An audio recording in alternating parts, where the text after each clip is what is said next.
போகணும். சோத்திரம். குடும்ப ஜெபம் பண்ணுறாங்கன்னா என்ன செய்யணும்? சரியாக என்ன செய்யணும்? உட்காரணும். அம்மா உங்களுக்கு அப்பா உங்களுக்கு வேறு வேலை இல்லை, நாங்கள் எங்களை ஏன் போயிட்டு அப்படின்னா, அப்போ நம்மளை பிசாசு என்ன செய்யறான்?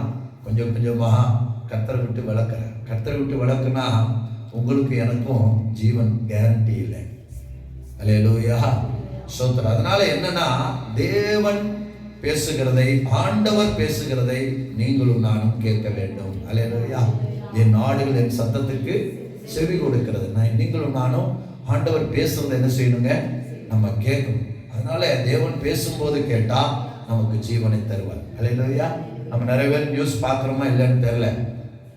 கடந்த நாளில் பார்த்தீங்கன்னா ஒரு அரவேணுங்கிற பகுதியில் தவுட்டுமேடு அப்படிங்கிற ஒரு ஊர் இருக்குது. சரிங்களா? தவுட்டுமேடு, அரவேணு பக்கத்தில் தவுட்டுமேடுங்கிற ஊர், கோத்தகிரி போகிற வழியில். அங்கேருந்து ஒருத்தன் தன்னுடைய மனைவியை ஹாஸ்பிட்டலுக்கு ட்ரீட்மெண்ட்டுக்கு கூட்டு வந்திருக்க. கன்சீவாக இருக்கிறாப்புல, ஏற்கனவே ஒரு குழந்தை இருக்குது. சரிங்களா? மனைவி கன்சீவாக இருக்கிறா.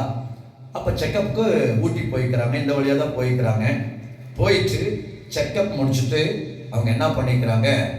மறுபடியும் அரவேணு வழியாக கடந்து போய்க்கிறாங்க. அப்போது அந்த அலக்கரை வழியாக போகும்போது அவங்க மனைவி சொல்லிக்கிறாங்க, இப்போது நகாப்பழ சீசனு, கொஞ்சம் என்ன செய்யுங்க, நகாப்பழம் பறிங்க அப்படின்னு சொல்லிக்கிறவங்க. இவனும் காரை நிறுத்திட்டு, சின்ன வயசு தான், நகாப்பழம் மரம் ஏறி பழம் பறிச்சுக்கிறான். பழம் பறிக்கும்போது என்ன ரீசன் தெரில, அவன் அங்கிருந்து தவறி பாறை மேலே விழுந்து அவனுடைய மனைவி கண்ணு முன்னாடியே தலையில் பயங்கர அடிபட்டு ரத்த வெள்ளத்தில் கிடந்து எல்லாரும் அவனை பக்கத்தில் இருந்தவங்களாம் பிடிச்சி தூக்கிட்டு போய் ஊட்டி போகும்போது இறந்து போயிட்டான். சரிங்களா? வயிற்றில் ஒரு பிள்ளை, சின்ன ஒரு பிள்ளை, அந்த வயிற்றில் இருக்கிற பிள்ளைய கூட பார்க்காம அவன் என்ன செஞ்சுட்டான்? இறந்து போயிட்டான். ஆனால் சோத்திரம் என்ன அப்படின்னா பாருங்க, இப்படி தான் பிசாசு என்ன செய்வான்? மரத்தை மேலே ஏறு. அவன் மரம் ஏற தெரிஞ்சவனாக தான் இருப்பான். சரிங்களா? மரம் ஏற தெரியாத மரத்தை மேலே என்ன செய்ய முடியாது? ஏற முடியாது. மரம் ஏற தெரிஞ்சவனாக இருப்பான்.